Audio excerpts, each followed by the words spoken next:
Hello and welcome to Womenpreneur Asia, the podcast that's all about women entrepreneurs in Asia and the inspiring stories behind their businesses. I'm your host Krista Goon and you're listening to the final episode of Season 9. This episode is sponsored by Redbox Studio. This season has been a memorable journey of conversations, insights and inspiration from remarkable women across Asia. And we're closing it with something a little different but just as impactful. In this special episode, I'm turning the tables. You'll hear a conversation between myself and Rowena Morais, recorded during her Thrive Meetup. We talked about building visibility and impact, how to overcome the awkwardness of self-promotion, and why showing up with purpose matters more than ever, whether you're in business, eyeing that promotion, just starting out in your corporate journey, or maybe even contemplating leaving the corporate world. So if you've ever felt like you're doing excellent work but still not being seen, or you're unsure how to build your presence authentically, this episode is for you. Let's get into it. Hello, welcome to the Thrive Meetup. My name is Rowena Morais and I'm the host of the Thrive Meetup. I'm very happy to meet our guest today, Krista Goon. The purpose of the Thrive Meetup today is to talk about building visibility and impact and understanding that self-promotion can feel a little bit awkward. And we have many reasons for why we might shy away from making ourselves more visible. But here's the thing, visibility can open doors. Visibility can create lots of new opportunities for you. And that has certainly been my experience. And I believe it has also been Krista's experience. And we feel that people can't support you, can't collaborate with you or champion your work if they don't know you. And so the key really is to do it in a way that feels authentic and that reflects your credibility, your sense of values. So how do we do that? Well, I think we have a path that we can share, that I would like to share with you, and that Krista would like to share with you. So my guest today is Krista Goon. Krista is the co-owner of Redbox Studio. It's a business that's based in Penang, Malaysia. And her business helps solopreneurs and business owners to get visible and credible online using their website. And they've also included business strategy, storytelling, and marketing workshops. Krista is also the host of Womenpreneur Asia. It's a podcast that she created in 2020 to amplify the voices of Asian women entrepreneurs across Asia. So, welcome, Krista. How are you doing today? Thank you, Rowena. I'm doing very well. In Malaysia right now, what time is it? Yeah, it's early. So, just to have a balance, we know that there are some of the people here joining us are from Australia, some are from Malaysia. I'm good, and thank you so much for the introduction. I think one of the things that both of us feel very strongly about is visibility. And whatever that we do, whether we're in career or in business, if we don't have visibility, I think it's really hard to have your work seen. And I say that in all honesty because all of us, and I think all of us here, we do great work. But if we do great work and no one sees it, it's kind of sad, right? It is. Yeah. Well, let's dig right in. I want to start with what building visibility means to you. How have you found this journey in having an impactful profile and that presence? What does that look like for you? So I can backtrack to 2004 when I first joined the business that my husband started. And we started off as a web development business. And when I joined the business, I came with the corporate communications background. I came with a communications background. I had no idea about web development.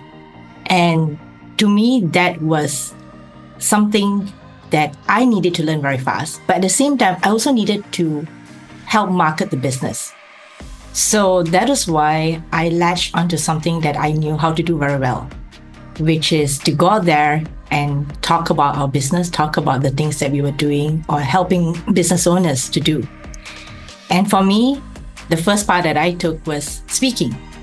I put myself out there and I spoke at any event, any place that they needed me.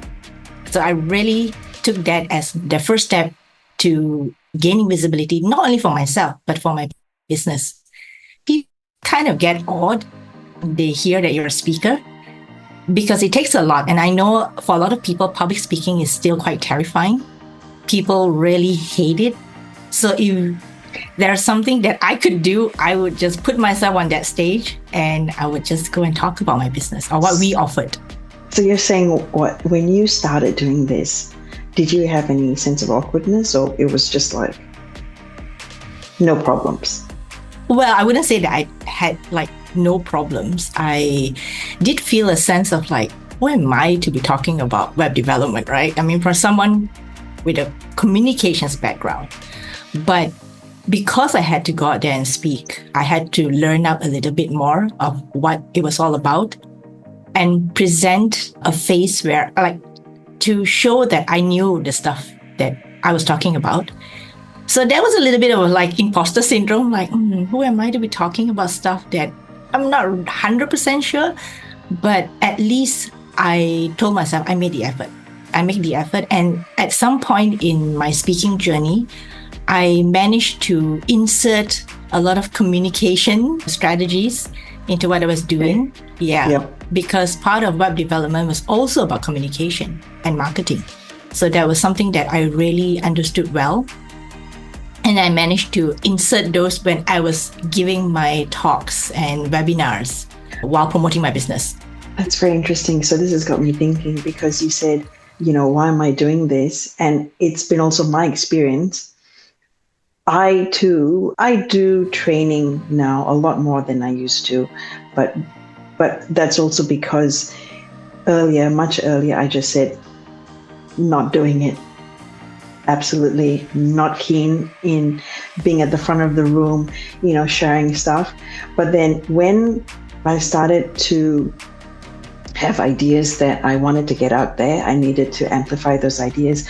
I wanted to advocate for certain things. That's when the act of that public speaking or, delivering the message became less important, because I had a bigger thing that I needed to achieve. And that's what I'm hearing here is that, if you don't have a thing that you're trying to do or a message you're trying to get out, then the focus is on the vehicle or, the actions like public speaking or going out there. But it becomes less important in a way when you have a vision for what you're trying to do. You have things that you want to do. And in that business, your goal was to support the business, take it forward, have more people understand that you were around, that you could help, right? And that made it easier for you, you feel? Yeah. How did you deal with there must have been days there was, awkwardness or really not feeling up to it today. So here's a little bit of a backstory to that story, is that it helped that when I was in school, I was really an active debater.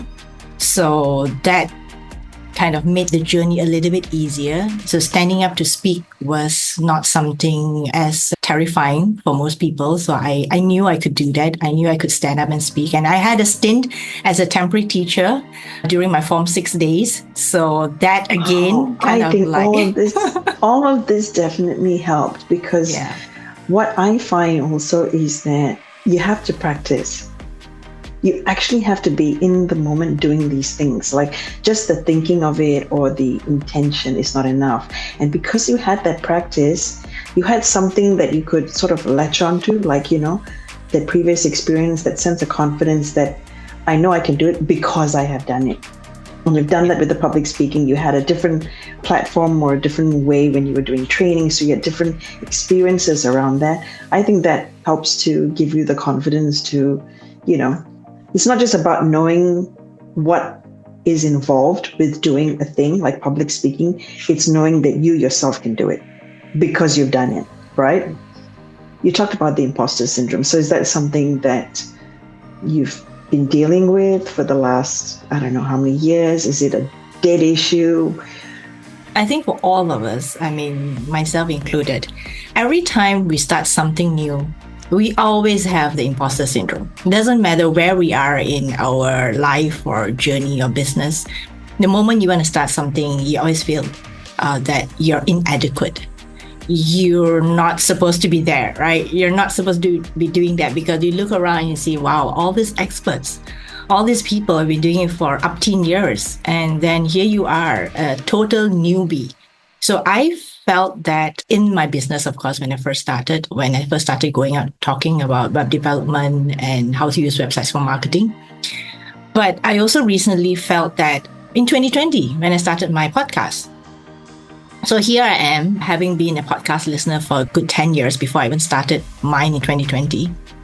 And I was just thinking to myself, who am I to be doing a podcast? And would anyone even listen? I mean, that's even the better question is, would anyone would even listen?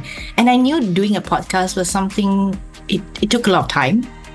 It took a lot of effort, because mine is an interview style podcast whereby I have to contact my guests and get her on the podcast and prep her before that and do all the front end and back end work. So I was thinking, is it worth it? Is the effort worth it? Is one. But the other thing is, like, who would listen to me? I mean, here I am starting all over again. In a way, I felt I was starting all over again. So for me, that was that imposter syndrome moment. You can call it that. But that itself was very good, because every time we start anew as a student, or like coming in, as a student instead of as a teacher, we learn a lot about ourselves. Go back to starting again. You said starting again with the podcast, as in from those early days of the public speaking you're doing for the business. So you're not doing any of that anymore for the business? Or is that still continuing? I do, but I'm pretty selective now, because speaking, as with anything, takes time.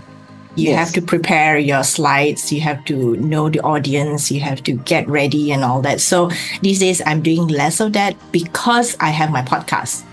So here's the thing, right? Our platforms may change over time. And so right now, I believe that my platform is my podcast, and I have greater control of that. And that allows me to say and do the things I want to do on my podcast. So in a way, I created my own platform.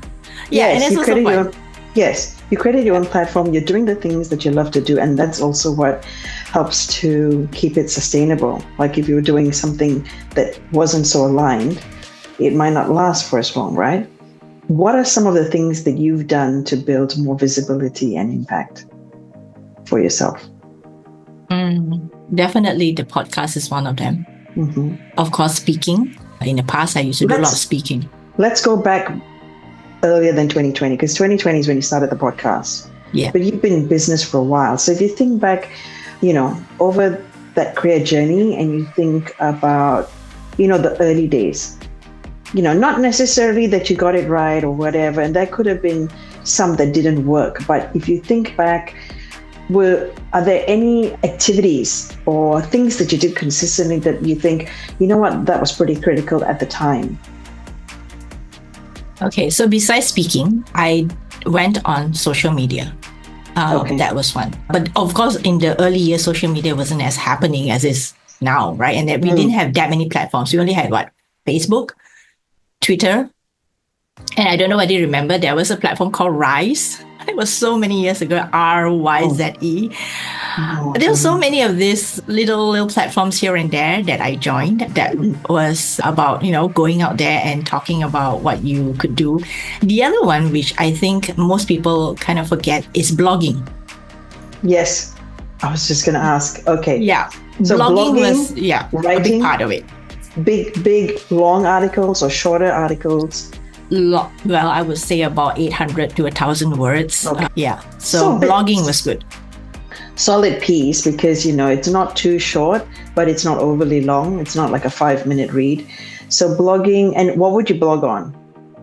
I will blog on the same topics that I spoke on, which is how to leverage. Okay, so back then, let me just qualify this. Back then, a lot of people didn't even care about having a website, because to them it was frivolous. Like, why would I need a website?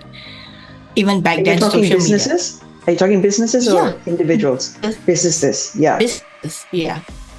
So they would not want to invest in a website. So a lot of time was trying to convince them or persuade them that the website was really important for their business. So a lot of the time, my blogging and my speaking were just showing them how a website could benefit their business, how they could garner more sales, or how they could, showcase what they had, their expertise, their products through a website.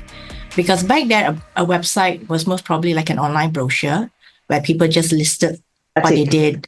Yeah, static. Not very nothing, interactive, right? yeah. Yeah. So we came in with the perspective that a website should be like your best sales. It should be there 24/7 to sell you and your business. So that was our premise. So when I wrote articles or when I went out to speak, I would focus on these areas. Like, how can you leverage it? I was going to say, okay, so this is all very good for people who are running businesses, whether it's a small business, small to medium size, even single solopreneur, as they call it. What about corporate people? So, some of our guests might be, working in the corporate arena. Like, should they have a website? What should they do? Should they build any kind of profile or visibility, and how do they do that? So if you're working in corporate right now and you're thinking that should I have a website? Should I not? I guess if you're working in corporate, you don't necessarily need to have a website, but you need to have a credible place where people can find you and learn more about you. And I think that is where both of us believe very strongly in LinkedIn. Yes. LinkedIn as a credibility and visibility builder. That is something that is very important. Whether you're in a really good job right now, and you have no plans of transitioning to another job or moving to another job, it's still very important, right? I mean, Rowena, I see you laughing and smiling at this. I know that this is something that is your pet topic. I love this topic. So I think I always advocate for and I push for people to have some sort of presence online. I think it's important, even if you're not a business owner and you've got, a corporate career. It's about thinking ahead. It's about thinking about the next job because, we're living at a time where, people are not staying in roles for 15 years, let alone 10. People are moving every 2-3 years. So how do you support your career growth? Well, and that is through building your visibility, making sure that you are doing everything possible to kind of support yourself so that you're seen and you're understood for what the value that you bring. And social media is great. LinkedIn, I'm an early adopter, as I'm sure you are. LinkedIn has, however, changed quite a lot. And, it may continue changing. So while I do see the value in being on a platform like LinkedIn, that's where having your own digital presence is really important so that you're not, if anything should change in the time to come and you go, you know what, it's not doing what I feel, it's not aligning with my values anymore, I want to jump off it, you could, because you still have your own presence. Now, I'm not necessarily saying that a person who works in the corporate sector needs to take the same approach as a business owner, but we have the gig economy nowadays. We have remote work. We have people exploring portfolio careers. All of this just lines up and is sort of screaming, build your portfolio, build your body of work, make that visible, do it digitally because it's then supporting you 24/7, right? You want a situation where you're headhunted for your next role. You want a situation where before people meet you in that first meeting, that they can get a sense, I really want to, who is this Krista? I want to find out. They go to LinkedIn, they have a website, and even before they've met you, they have a sense of you, which they bring to that conversation. I think that just creates for a richer conversation. You have an ability to kind of shape what people think about you. So why would you not be proactive and say, I want to shape that narrative? What does that look like? Let me get started on that. So that's, to me, very powerful and very empowering. Can I add to that? Yes, please. Back in the day when I was still talking and speaking websites, the first thing I'll do always, I will let my audience know, can you Google yourself? Okay, these days I don't talk about Googling yourself. I say, can you ask AI about yourself, about you? Type in your name into AI and see what comes up. Because it's very fascinating what is out there about us. And if you don't like the stuff that you find about yourself out there, I think it's time to change that narrative. You don't like the narrative. If you like it, it's fine, right? I mean, if you like what AI or Google says about you, it's great. But if you find that something is missing or something that you want to be known for, it's not part of what you find online, I think it's time to ask yourself, why is that? Why is it that I'm not known for this, man? I want to be known for this. And that itself will be kind of like a wake-up call. Like, okay, maybe I should work on this. And I know I give credit to Rowena because she introduced me to this concept called body of work, which means that whatever you do, I think these days, we have to curate it, like it or not. We have to curate the work that we do or the things that we are putting out online so that when the time comes from someone who Googles us, for instance, a friend or a colleague or someone we met at an event, when they Google us, we want the right kinds of information to show up, the right kinds of work that gives us the right credibility to appear in front of that person, whether it's a headhunter or not. So I think that itself is very important for women, especially. I don't know about men, but women, we want to show up because we know it's sometimes a lot harder. I don't know, Rowena, did you watch the Blue Origin? Oh, yeah. Okay. Yeah, So we have our opinions on Blue Origin, right? So Yes. so a lot of times things happen online or things are shown online. Whether you like it or not, it's going to be there. So if it's going to be there, we might as well make it the best version of ourselves if we can curate that information. Yes. Your personal brand is yours, and that's a reminder of, what you've just said is a reminder that your personal brand exists, whether you like it or not, whether you are aware of it or not, it's there.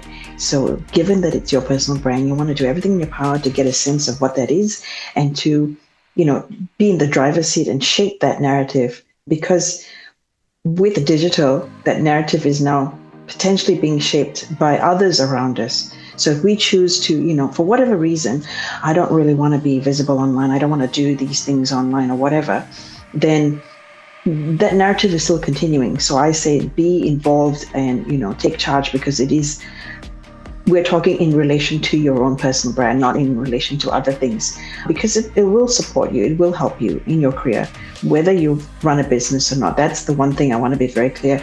Sometimes, you do a session like this and you think it's all about business owners, but it's not. The whole idea around personal branding and taking charge of your own visibility helps you whatever you're doing.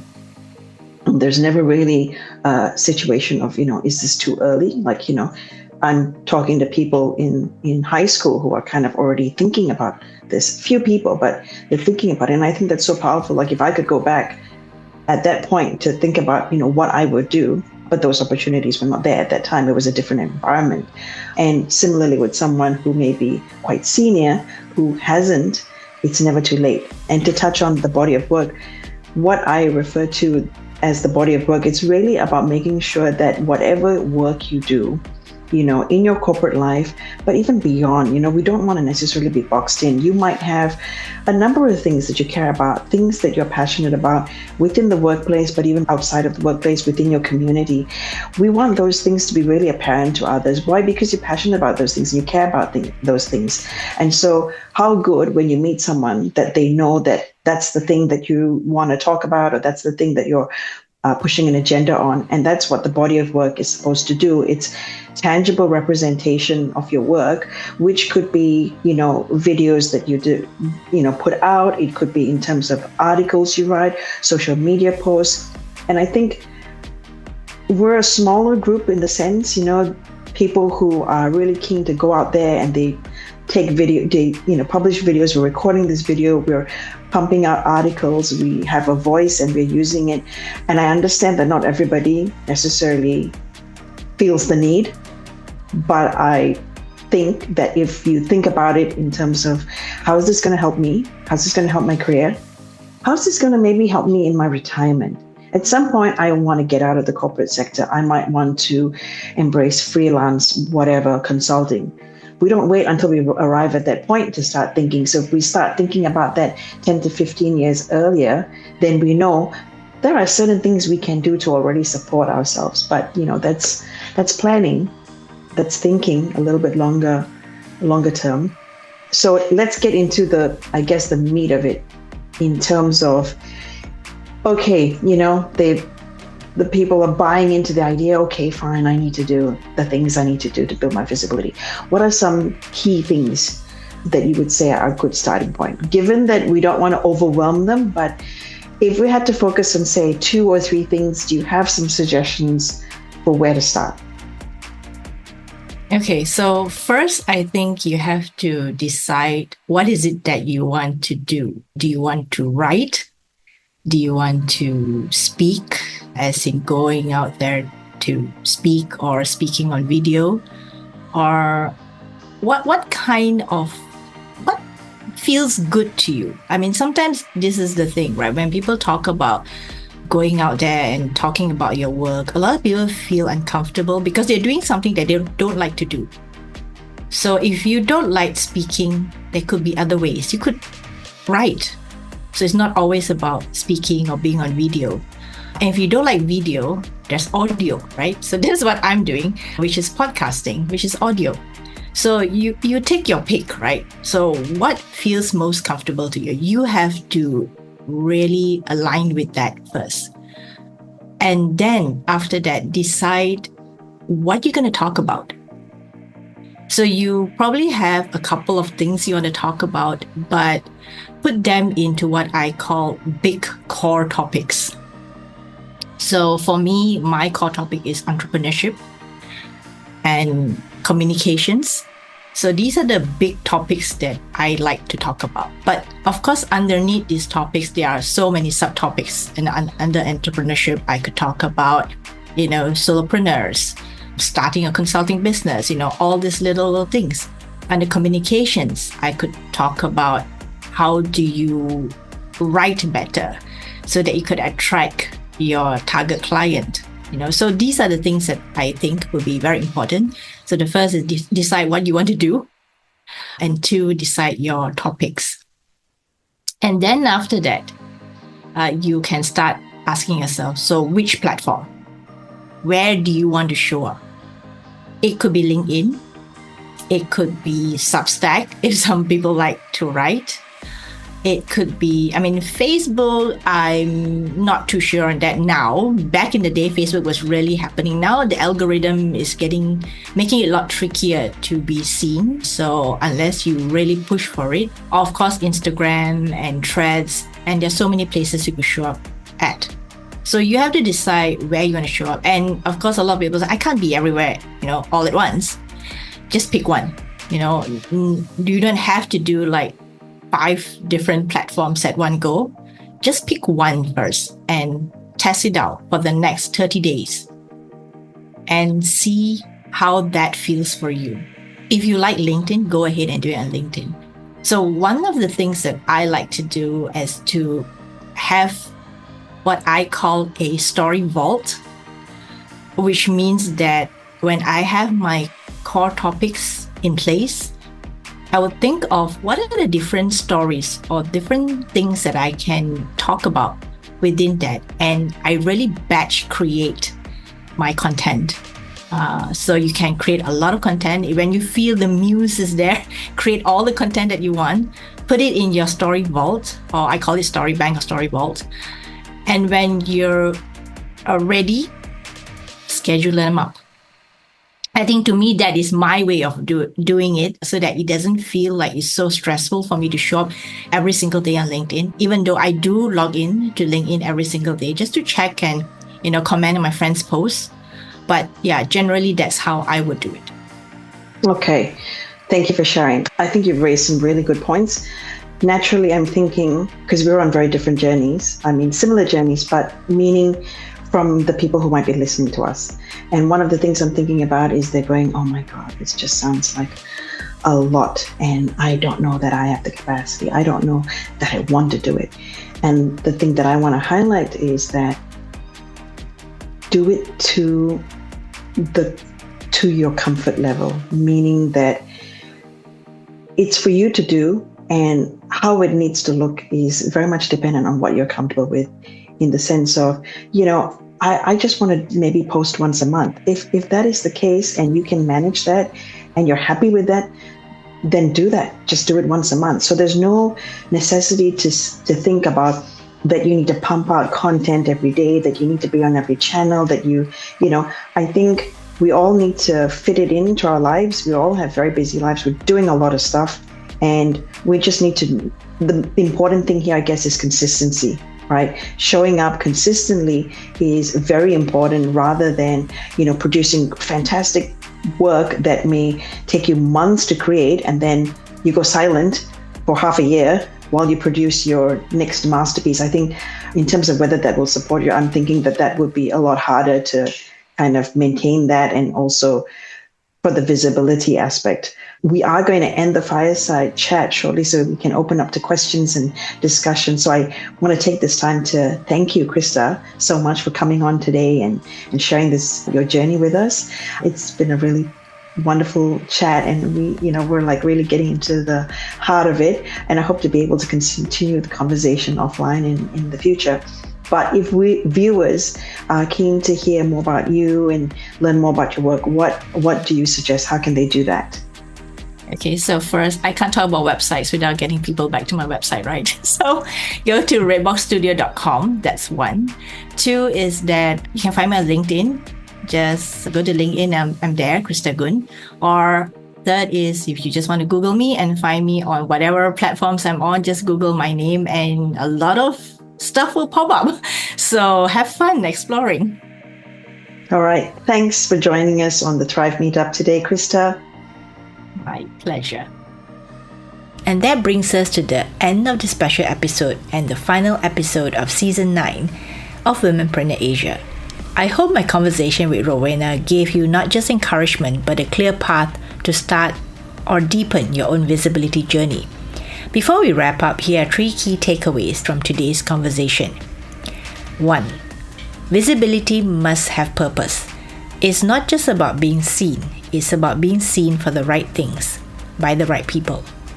2. Reframe self-promotion. It's not about bragging or flexing or showing off. It's about sharing your experience, your lessons, and your mission. 3. Start now, even if it's not perfect.